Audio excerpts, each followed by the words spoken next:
Boyd the Broker's back live. We're at the SmackFest 2024. This is quite a scene, isn't it? I'm so happy to have Jenny here. Jenny, we have history. You believed in me, and I'm always going to owe you for that. And I've always respected the fact you've given your service to the military. And as a Canadian, I'm a dual citizen.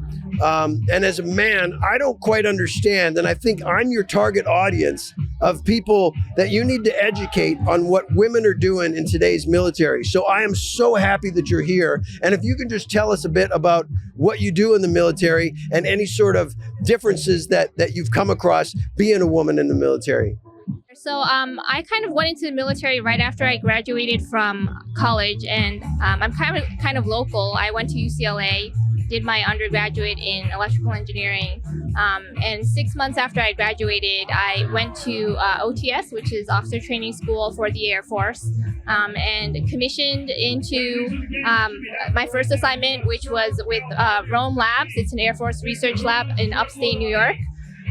So that began the career that I've had being acquisitions officer, helping develop and acquire new systems and new weapon systems. First 14 years in the Air Force, and now with Space Force. So when that stood up about 3 years ago. You're all about self-improvement, or how does that add to what you're doing in the military, or your persona, your life? So I think that's something that I've taken on since I graduated college, because I don't think I look like your prototypical person that would join the military.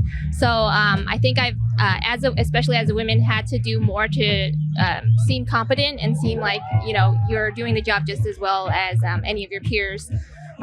So I think in that regard, I know I've had to take stock of, what my deficiencies were and try to either find my ways around it by playing more to my strengths, or in some cases actually taking more classes and putting more time and effort and blood and sweat in terms of the physical realm, as a smaller woman. I really appreciate you coming on, Jenny. And I think everybody that's listening appreciates that story. Your message is it's very heartfelt and it's very specific. And I think it targets a lot of people. And bottom line is, I thank you for your service, Jenny. And it's a pleasure to know you. And I appreciate you coming by. Yeah, absolutely. And Boyd, you're just as much of an inspiration as other people I've met. And, I like that, what you've done is not easy.